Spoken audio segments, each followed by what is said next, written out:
Hello and welcome to another AIC video. Today I want to talk about something that's coming up here pretty soon. Windows 10 general support ends October 14th of this year. I'm going to try to get this video out before then. And it ends official support for millions upon millions of systems, especially laptops. And you kind of find yourself looking down the barrel of either staying with Windows 10 and having no more support, no more security patches, things like that from Microsoft, or spending hundreds if not thousands of dollars to buy a new support system. But the thing is, as far as the usability of the laptop, should it be the end? Is that really your only two options?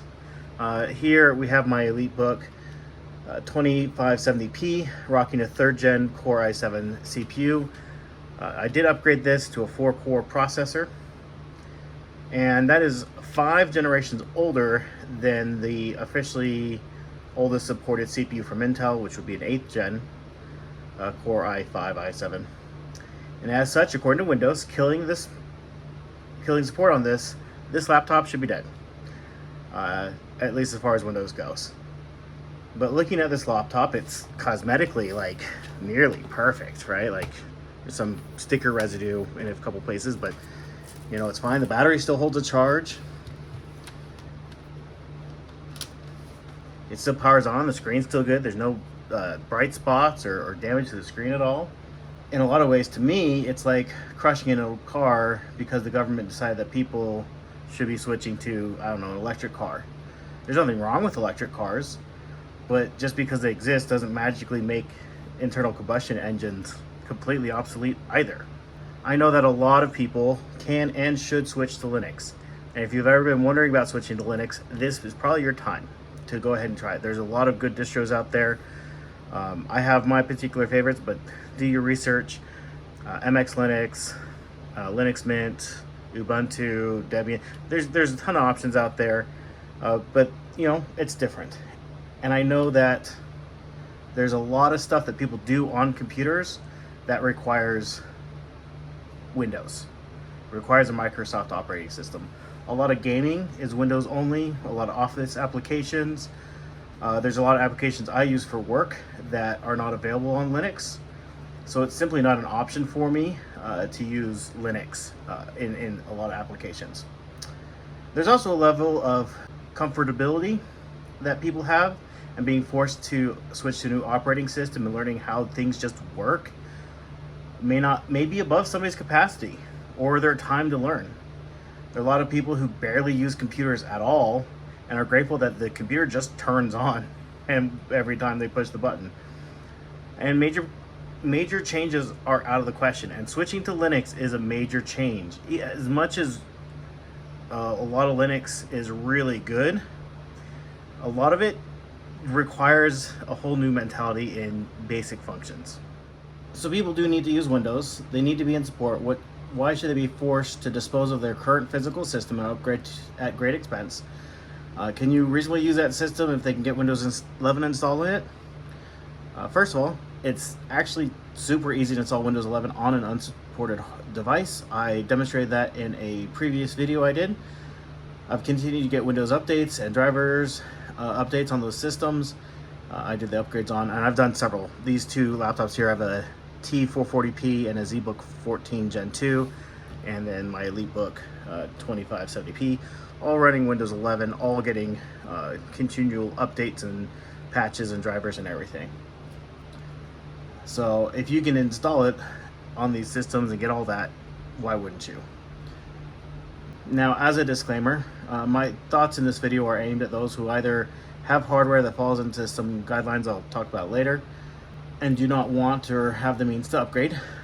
Somebody who needs to buy a system with specific hardware configurations that does not have official support for Windows 11. This could include serial ports, optical drives, modems, etc. There's a lot of connectivity requirements that people have that new systems simply don't support, at least not without some sort of an adapter, and a lot of those times those adapters aren't very good. People who don't live in the US, whose access to inexpensive computers is very limited. Maybe you want to Maybe you want to hand it down to a kid who's in school who needs a computer to do homework but doesn't necessarily need the latest and greatest machines.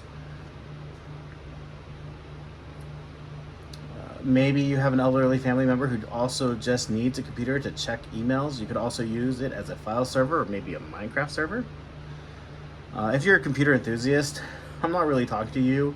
If you're like me and you collect old systems for fun, you probably will install Windows or install 4 different versions of Linux before Christmas just to try them out. Alright, so what's the experience like running Windows 11 on this machine? And honestly, if your computer was running great with Windows 10, it's going to probably run just fine with Windows 11. There really isn't a lot of difference between the two as far as the operating system, how it functions, the resources it consumes, etc. And so like we have YouTube up here. We're going to click on a random video. You can see it loads. We get an ad. Skip the ad. No thanks, I'm not logged in. Go to full screen. Exit full screen, back to full screen, exit full screen, no issues at all. Let's change the setting. Even though this isn't a 1080 screen, good, no hiccups, no nothing. It runs great. We also have Reddit open. We scroll through Reddit.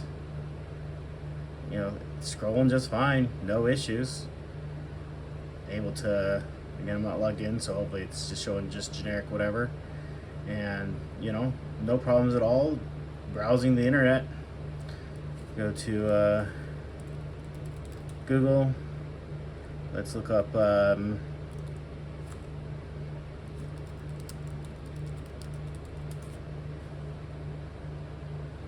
know, 99% of people, what are you doing?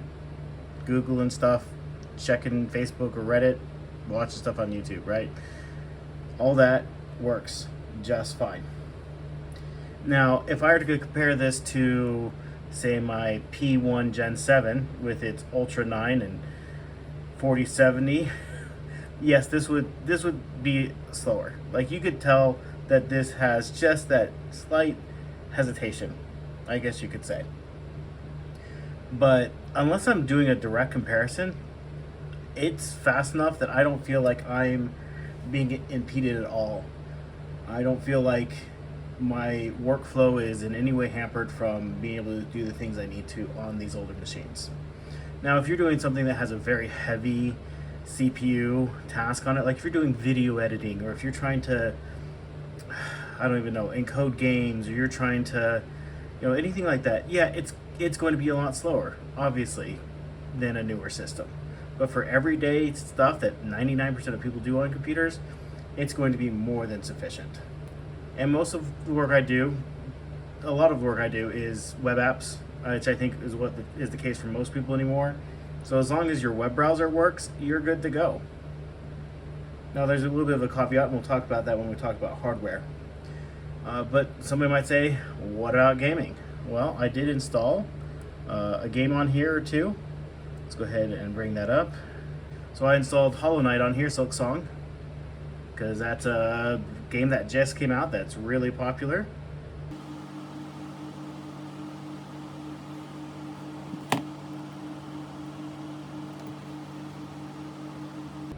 Now the screen does look a little bit darker just because I have my bright studio-ish lights on. And you'll have to forgive me, I have this for my kids, and my son is way better at it than I am.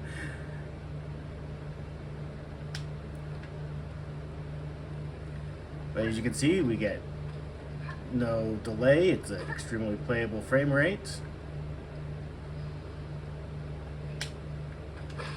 I can die just as fast in this as I can just about anything else.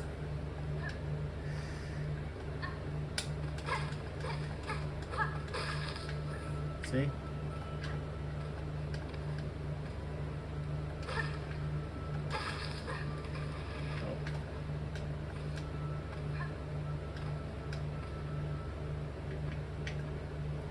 So, you know, obviously we're not going to be playing AAA titles on here, but if you're playing more of the indie kind of style of game and you want to be able to play that on your old system, you absolutely can.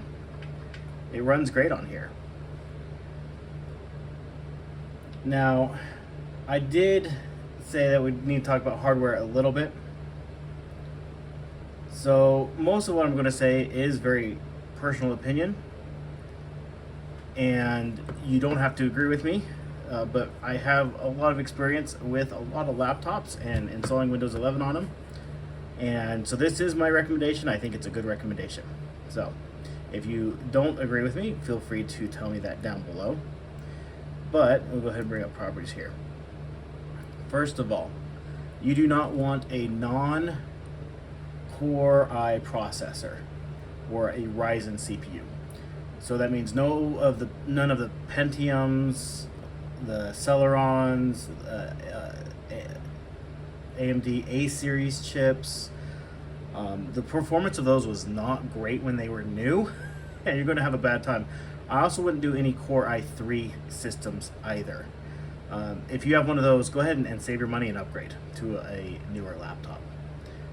Personally, the oldest CPU I would go with is a 3rd gen Core i5, i7, and if it can be a 4-core processor, even better.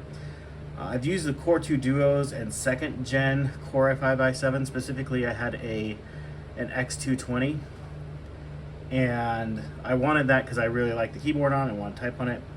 And honestly, it was just too slow. There was a big generation jump from 1st and 2nd Core i5, i7 processors, and then almost an even bigger one between the 2nd and 3rd gen, and then they kind of really fell off.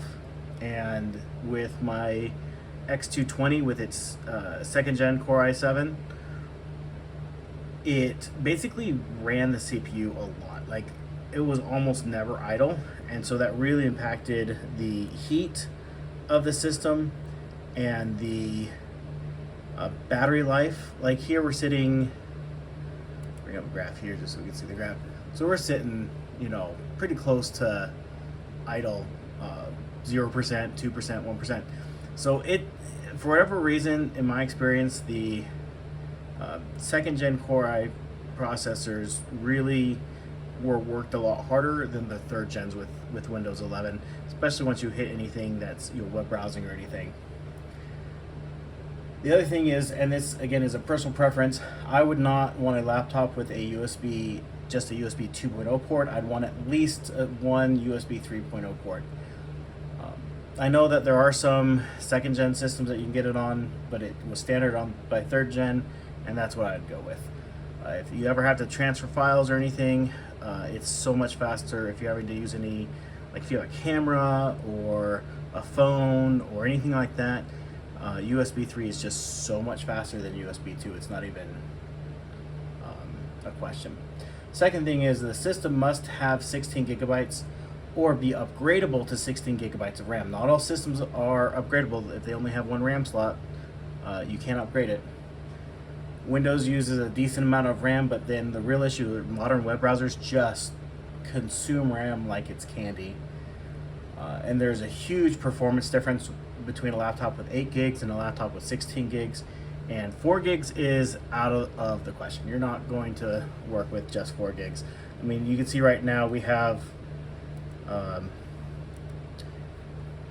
close out of Chrome, so we have a couple of two Edge windows open. We have File Explorer, we have Settings and Task Manager, and we're using almost 4.5 gigs of memory just on those few handful of things, right? So 4 gigs, not enough. 8 gigs, I would not recommend. It's got to be upgradable to 16. Next is it must have an SSD. And this has really been true for the last almost 10 years, that SSDs have really become mainstream. But if you haven't upgraded to an SSD, you will definitely need to. Windows 11 does not play nice with hard drives. And so either upgrade or expect to upgrade to an SSD. Another thing is the screen resolution. This particular laptop does have a 1366 by 768 screen resolution. It's kind of pushing it on that not enough pixels for me. Things like websites and things like that really don't look as good on here. you're really missing a lot when it comes to uh, what people expect your computer to have. So if you have one with a lower resolution, it might be worth considering upgrading your system, because the cost of a screen is going to be enough that, if you can even do it, is going to make it probably worthwhile to do an upgrade to a newer system. So I much prefer a 1920 by 1080. 1600 by 900 is also acceptable, but just keep that in mind. And then, this is a personal choice. I don't think anybody's in the wrong if they decide to upgrade to a newer laptop and has the means to do so. But if you find yourself in a place where you cannot give up your hardware for one reason or another, and you have a system that meets kind of that above criteria I outlined, I think it's worth holding on to that hardware. Now, I would not go out and buy an older system just to run it with Windows 11 unless you already have it or you're getting it for next to nothing, especially if it's a system where you're going to have to buy RAM and storage and maybe a CPU to get it up to snuff. I don't think it's worth the investment. You're much better off putting that money into a much newer system. Again, I'm not really talking to you enthusiasts. I don't need to hear it in the comments. You're going to do what you want regardless of what I say. But if you're going to be spending money, spend the money on something newer. Unless it just isn't even an option for you. But don't spend $100. Like these go for this HP EliteBook 2570p, because it's kind of an enthusiast system and it has some of the upgradable things that people want, and they can go for $150, $200. I've seen them go for usually a little bit less than that, but I've seen them go that high. And that isn't worth it. $200 will get you into a ThinkPad T14 Gen 1, which is going to run circles around this and be in compliance. So, don't spend the money unless you already have the system. I'm just mad that Microsoft is forcing an unnecessary upgrade on people. It's so funny.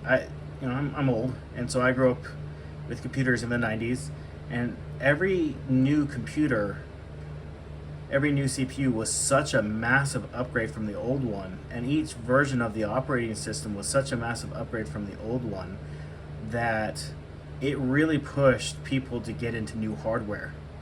But for the last almost 15 years, the difference between operating systems and hardware versions, things like that, unless you're a power user, unless you're somebody who creates content or is an engineer of some kind or something like that, your hardware can last you way longer than it ever had previously.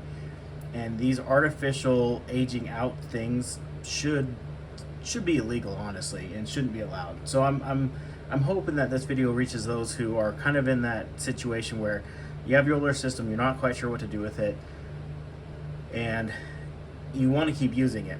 I think you should. Now I have previously done a video showing how to install Windows 11 on an older machine like this. The one thing I would say to that video before you go watch it is make sure everything you have on your computer is backed up somehow, even if it's 3 different ways, and get that system upgraded so that way you can use it with Windows 11 before Windows 10 is out of support. So anyways, go ahead and leave me your thoughts down below. I'll do my best to respond to those. Thank you for watching, and I hope you have an amazing day.